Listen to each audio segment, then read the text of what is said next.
రాష్ట్రంలో యువత పట్ల వైఎస్ఆర్ కాంగ్రెస్ పార్టీ కార్యక్రమం చేపడుతుంది. ఈ అంశంపై మనతో మాట్లాడడానికి ఎమ్మెల్సీ బొమ్మి జిగాలు ఉన్నారు. వారి మాటలను తెలుసుకుని ప్రయత్నం చేద్దాం. నమస్తే సార్. నమస్కారం అండి. చెప్పండి, ఏంటి ఈ కార్యక్రమం ముఖ్య ఉద్దేశం ఏంటి?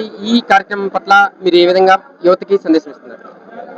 ఏదైతే కూటమి ప్రభుత్వం నిరుద్యోగుల మీద మరి నీళ్లు చల్లుతూ వారికి రావాల్సినటువంటి కోటాని వారి కమర్షియల్ గా మరి డబ్బులకి అమ్ముడిపోయి మరి ఏదైతే కార్యక్రమం చేశారో డిఎస్ అవకతవకల మీద ప్రధానంగా విద్యాశాఖ మంత్రి నారా లోకేష్ రాజీనామా చేయాలని గట్టిగా డిమాండ్ చేస్తున్నాం. దీని మీద ప్రభుత్వం తక్షణమే పాజిటివ్ గా తీసుకుని సిబిఐ ఎంక్వైరీ చేయాలి. ఎందుకంటే డిఎస్సిలో అవకతవకలు జరగకపోతే కనుక మీకు ఎందుకు అంత భయం అని నారా లోకేష్ మేము అడుగుతున్నాం. నారా లోకేష్ మేము ప్రధానంగా మా వైఎస్ఆర్ కాంగ్రెస్ పార్టీ విద్యార్థుల పక్షాన్ని ఏం డిమాండ్ చేయాలి, ఎంక్వైరీ చేసి మీ చిత్తశుద్ధిని నిరూపించుకోండి అని చెప్తున్నాం. దీనికి వెనకంజ వరుసగా మా వైఎస్ఆర్ కాంగ్రెస్ పార్టీ 4 రోజుల కార్యక్రమం ఇచ్చింది. ఈ 4 రోజులు కూడా మరి విద్యార్థుల్ని యువజనుల్ని మేము గ్యాదర్ చేసుకుని సక్సెస్ చేస్తాం. లోకాపురం ఎయిర్పోర్ట్ సంబంధించి కంగారుగా ఒక రాయి పాతేసి వెళ్ళిపోయాడు. తర్వాత జగన్మోహన్ రెడ్డి గారు వచ్చి భూ సమీకరణ చేశారు, స్థల నిర్మాణం చేశారు, మరి టెర్మినల్ నిర్మాణం చేశారు. అదేవిధంగా అక్కడ కావలసినటువంటి మౌలిక వసతులన్నీ కల్పించారు. దానికి సంబంధించి 1200 కోట్ల రూపాయలు ఆ రోజున జగన్మోహన్ రెడ్డి గారు ఖర్చు పెట్టి 2023 మే 3వ తారీఖున భోగాపూర్ ఎయిర్పోర్ట్ కి శంకుస్థాపన చేశారు. ఆ రోజున నితిన్ గడ్కరీ గారు వస్తే దానికి కావాల్సినటువంటి 6 lanes 6 లైన్లు జాతీయ రహదారి కావాలి, 53 కిలోమీటర్లు 67 మీటర్ల వెడపుగా కావాలని చెప్పేసి రోడ్డు నిర్మాణం కోసం 6300 కోట్ల రూపాయలు ఆ రోజు డిమాండ్ చేయడం జరిగింది. ఆ రోజునే జగన్మోహన్ రెడ్డి గారు ఇది 2026 జూన్ నెలలో ప్రారంభమవుతుంది, ఇక్కడి నుంచి విమానాలన్నీ కూడా టేకప్ అవుతాయని చెప్పినప్పుడు ఈ రోజున కళ్ళబొల్లి కవులు చెప్పి ఈ రాష్ట్రంలో ఒక బిల్డింగ్ కట్టలేదు, అమరావతిలో ఒక బిల్డింగ్ నిర్మాణం చేయలేదు, ఒక హాస్పిటల్ నిర్మాణం చేయలేని వ్యక్తి అంట భోగాపురం ఎయిర్పోర్ట్ నిర్మాణం చేసేస్తాడంట. ఇవన్నీ కూడా సొల్లు కవుర్లు. చంద్రబాబు నాయుడు చేసింది ఏమీ లేదు. జగన్మోహన్ రెడ్డి గారి నాయకత్వంలోనే ఆ భోగాపురం ఎయిర్పోర్ట్ అంతా కూడా నిర్మాణం 80% జరిగిపోయింది.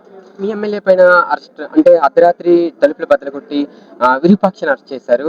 అంటే వాళ్ళే బట్టలు చించుకొని మీరు బట్టలు చించారు, ఒక మహిళని పట్ల ఇలా ప్రవర్తించడం ఏంటంటూ కూడా సోషల్ మీడియాలో ప్రచారం చేస్తున్నారు. ఈ యొక్క అరెస్ట్కి సంబంధించి కూటమి ప్రభుత్వం మీ వైఎస్ఆర్సీపీ నాయకుల పైన చేస్తున్న ఈ వికృత చేష్టల గురించి ఏమంటారు? ఏదైతే మేము డిఎస్సి మీద అవకతవకలు జరిగినాయి, నారా లోకేష్ రాజీనామా చేయాలని మేము గట్టిగా నినాదాలు చేస్తున్నామో డైవర్షన్ పాలిటిక్స్. ఈ పాలిటిక్స్ లో మా ఎమ్మెల్యేలు అన్యాయంగా నిన్న జరిగిన విషయం మీద ఆన్ ది స్పాట్ వేగవంతంగా పనిచేస్తున్నారు పోలీసులు. విచారణ లేకుండా చాలా స్పీడ్ గా పనిచేస్తున్నారు. మరి అదే స్పీడ్ గా పనిచేసినటువంటి పోలీసులు అరవ శ్రీధరం ఒక అమ్మాయిని 5 సార్లు గర్భిణీ చేసి అబార్షన్ చేయించి నడి రోడ్డు మీద మరి అమ్మాయిని కొట్టించిన పరిస్థితుల్లో మరి అతని మీద కేసు ఎందుకు నమోదు చేయలేదు, అరెస్ట్ ఎందుకు చేయలేదు? అదే సందర్భంలో శ్రీకాళహస్తిలో మరి కోట వినేత మరి బొజ్జల సుధీర్ రెడ్డి నన్ను ప్రైవేట్ వీడియోలు తీశాడు, టాబ్లెట్ అయితే అతన్ని ఎందుకు అరెస్ట్ చేయలేదు అంటే ఇది కక్ష సాధింపు చర్య. రెడ్ బుక్ రాజ్యాంగం నడుస్తుంది. డాక్టర్ బాబాసాహెబ్ అంబేద్కర్ గారు రచించినటువంటి రాజ్యాంగం రావాలంటే మరి జగన్మోహన్ రెడ్డి గారు రావాలి.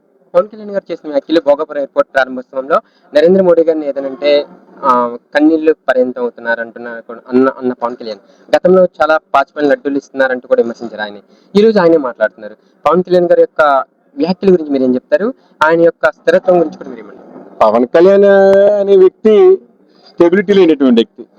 ఆ రోజున మోడీ చేసింది ఏమి లేదు, మేము ఊడికి చెయ్యాలా, ఈ రాష్ట్రానికి పాచిపోయిన రోడ్లు ఇచ్చి వెళ్ళిపోయారు అని మాట్లాడారు. మరి చంద్రబాబు నాయుడు గారు తల్లిని భార్యని కాపాడలేని వ్యక్తి ఈ రాష్ట్రాన్ని బాగు చేస్తాడా అని మాట్లాడినప్పుడు అప్పుడు కన్నీళ్ళు రాలేదా పవన్ కళ్యాణ్ గారికి? మరి అప్పుడు బాధ కలగలేదా సార్ నరేంద్ర మోడీ గారి గురించి? ఈ రోజంటే వీళ్ళు కూటమిలో ఉన్నారు కాబట్టి వీళ్ళు పబ్బం గడుపుకోవడానికి, వీళ్ళ యొక్క మెప్పు పొందడానికి, చంద్రబాబు నాయుడు మెప్పు అటు మోదీ గారి మెప్పు పొందడానికి ఏటల కాలం ఏదో డిప్యూటీ సీఎం అనో లేదో ఏదో మంత్రి పదవి అయితే అలా కొనసాగిద్దామని చెప్పేసి తన కులాన్ని తనని అడ్డెట్టుకుని నడిపించి తప్ప పవన్ కళ్యాణ్ గారికి స్థిరత్వం లేదు. చెప్పండి సార్, రేపు దేవరపల్లిలో మాజీ ముఖ్యమంత్రి పర్యటించబోతున్నారు. ఈ రోజు రైతులకే కాదు యువతకే కాదు ఎవరికి ఏ సమస్య వచ్చినా కూడా జగన్మోహన్ రెడ్డి గారు ఇంటి తలుపే తడుతున్నారు. జగన్మోహన్ రెడ్డి గారు అయితేనే మాకు మంచి జరుగుతుందని భావిస్తున్నారా? రేపు పర్యటన గురించి ఈ వస్తున్న ఆదాయం గురించి ఏం చెప్తారు? ఏదైతే ఆక్వా రైతుల సమస్యలు ఉన్నాయో ఆక్వా రైతులందరూ కూడా జగన్మోహన్ రెడ్డి గారి దగ్గర వెళ్ళారు. డిఎస్సి అభ్యర్థులు మేము మోసపోయాము, మాకు అన్యాయం జరిగిందని చెప్పి జగన్మోహన్ రెడ్డి గారి దగ్గర వెళ్ళారు. మన పొగాకు రైతులు కూడా వెళ్ళి మీరు వస్తేనే మాకు న్యాయం. అంటే ఈ రాష్ట్రంలో అసలు ప్రభుత్వ అధికారంలో కూటమి ఉందా, జగన్మోహన్ రెడ్డి గారు ఉన్నారా అనేది బ్యాలెన్స్ చేసుకోలేకపోతున్నారు కూటమి నాయకులు. దీన్ని పరిష్కరించడానికి జగన్మోహన్ రెడ్డి గారు ఎక్కడ అన్యాయం జరిగినా, ఇప్పుడు విశాఖపట్నంలో 6 మత్స్యకారులు చనిపోయారు, అక్కడికి వెళ్ళారు. అదేవిధంగా రేపు పొగాకు రైతుల దగ్గరికి వస్తున్నారు పోలవరం. ఖచ్చితంగా ఏదైతే సమస్యలు ఉన్నాయో ఆ సమస్యల మీద స్పందించడానికి జగన్మోహన్ రెడ్డి గారు అడుగుపెట్టిన తర్వాత పరిస్థితి వచ్చింది.